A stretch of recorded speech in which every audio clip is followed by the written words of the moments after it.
Episode என்னென்னா, சேதுவும் மாமாவும் பேசிகிட்டு இருக்காங்க.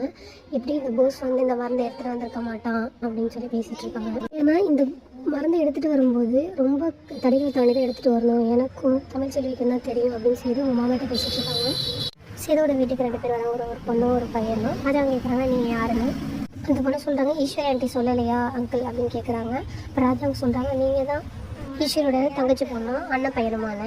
ஈஸ்வரி வந்துடுறாங்க. ஈஸ்வரி காலில் 2 பேரும் விழுவுறாங்க. ஈஸ்வரி சொல்கிறாங்க, ராஜாங்க மாமா காலில் விழுவுங்க. அப்புறம் பாட்டி சொல்கிறாங்க, இது மாதிரி அழகான ட்ரெஸ்லாம் போட்டுட்டு இருக்கக்கூடாது, வீட்டுக்குள்ளே ஷூலாம் ஷாக்ஸ்லாம் போட்டுட்டு வரக்கூடாது அப்படின்னு சொல்கிறாங்க. இங்கே மதுரையோட வழக்கு என்னமோ அது மாதிரி இருங்க, நீங்கள் என்ன தான் அந்தமானில் இருந்தாலும் இங்கே மதுரையில் எப்படியோ அந்த வழக்கத்தை சொல்லிக் கொடுங்க அப்படின்னு சொல்லி ஈஸ்வரி கிட்ட பாட்டி சொல்கிறாங்க. சேது அவங்க ஒரு மாமியார் வீட்டுக்கு ஒரு ஸ்பீக்கர் வாங்கிட்டு வராங்க ஆட்டோவில்.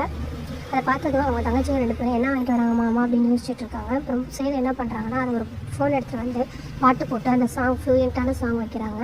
ஒரு பிஜிஎம் மாதிரி கேட்குது. இது அவங்க தங்கச்சிங்க பேசிக்கிறாங்க. இது நல்லா இருக்கே, சூப்பராக இருக்கே அப்படின்னு சொல்லி பேசிகிட்டு இருக்காங்க.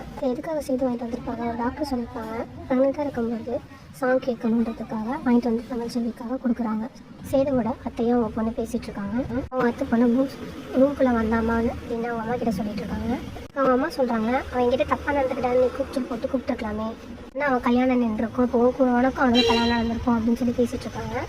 அதுக்கு அவங்க அத்தை பொண்ணு சொல்கிறாங்க, அம்மா இது நீங்கள் 8 அடி பாய சொல்கிறீங்க, நான் எப்படி 800 அடி பாயிறதுன்னு யோசிச்சுட்டு இருக்கேன், என்ன பண்ணால் கரெக்டாக இருக்காதுமா. ஸோ கல்யாணம் பண்ணிக்கிற பொண்ணு வந்ததுக்கப்புறம் நம்ம நடந்துக்கிறது விதத்தை பொறுத்து தான் இருக்குது. அதுக்கப்புறம் ஈஸ்வரி அவங்க அக்கா பொண்ணையும் அண்ணன் பையனையும் கூட்டிகிட்டு வீட்டெல்லாம் சுற்றி காட்டிகிட்டு இருக்காங்க. இன்றைக்கான எபிசோட் இதுதான்.